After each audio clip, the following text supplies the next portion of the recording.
On Saturday, my administration helped broker a full and immediate ceasefire, I think a permanent one, between India and Pakistan, ending a dangerous conflict of two nations with lots of nuclear weapons. We stopped the nuclear conflict. I think it could have been a bad nuclear war. Millions of people could have been killed.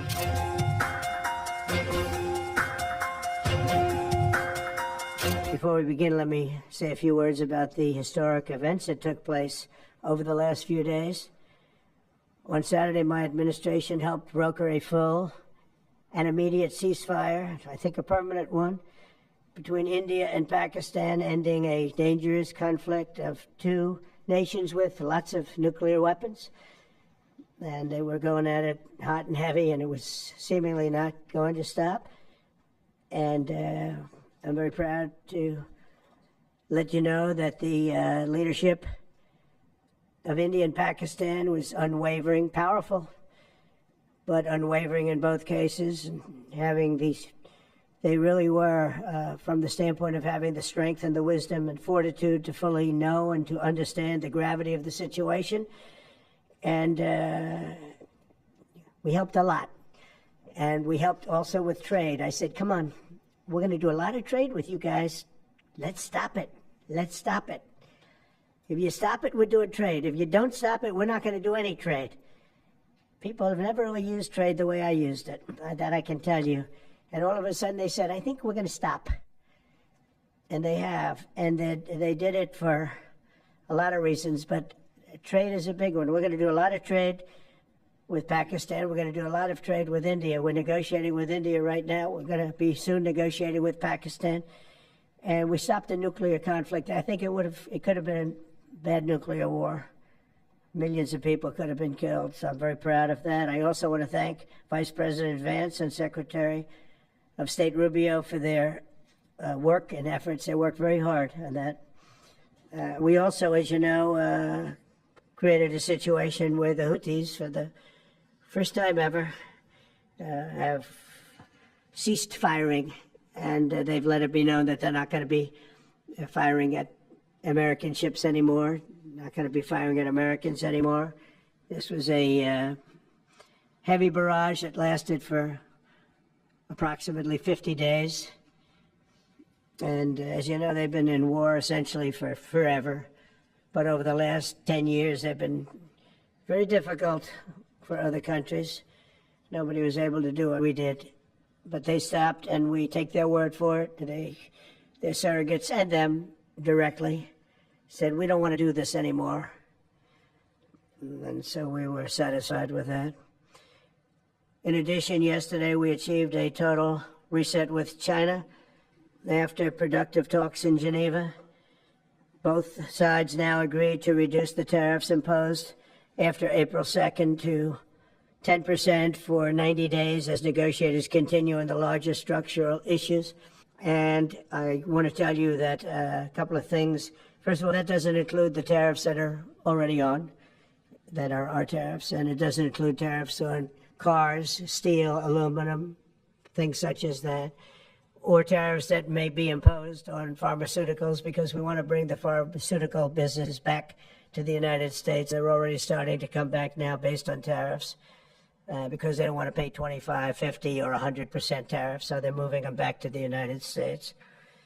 I spoke to Tim Cook this morning, and he's going to, I think, even up his numbers, $500 billion. He's going to be building a lot of plants in the United States for Apple, and we look forward to that. I really do look forward to that. But the talks in Geneva were very friendly. The relationship is very good. We're not looking to hurt China. China was being hurt very badly. They were closing up factories. They were having a lot of unrest. And they were very happy to be able to do something with us. And the relationship is very, very good. I'll speak to President Xi maybe at the end of the week. We have some other things we're doing. But one of the biggest things that we're doing, and I don't know if people realize this, but we made a great deal with China, great trade deal. But it was a much bigger deal originally, and then they canceled it right in the last day some of you faces I remember were there when that happened. I remember you. And we had a deal where they opened up their country to trade with the United States. And they took that away at the last moment, and then I canceled the whole thing. And then 6 months later, we ended up doing a smaller deal, but it was a big deal. It was $50 billion worth of product that they were going to purchase from our farmers, etc. And we agreed to that. People thought it was 15 because they were doing 15. We made it 50 because I misunderstood the 15. I said, you got to get 50. Because when I asked, if you remember the story, when I asked, what are we doing with them? My Secretary of Agriculture at the time, Sonny Perdue, said, sir, it's about 15 billion and we're asking for 15. And I thought he said 50. So I said, so they came back with a deal at 15. And I said, no way, I want 50 because you said 50. They said, sir, we didn't say that. Anyway, bottom line, I said, go back and ask for 50. And they gave us 50. And they were honoring the deal. And we would call them up a lot for the corn and for the wheat and for everything. They were honoring the deal. And then when Biden got in, they no longer honored the deal. There was nobody to call. I would call on an average of once every 2 weeks to say, come on, you have to speed it up a little bit. And our farmers were doing great. I said to them, buy more land and bigger tractors, if you remember. That's what happened. But the deal was a very good deal. But the best part of the deal was that we opened up China. China agreed to open itself up to American business to go in. And it would have been a great thing, I think, for China. They would be able to see things that they haven't seen. They would be able to buy products that they had never been able to buy. Would have been great for American business. I think it would have brought unity between China, better unity between China and the United States.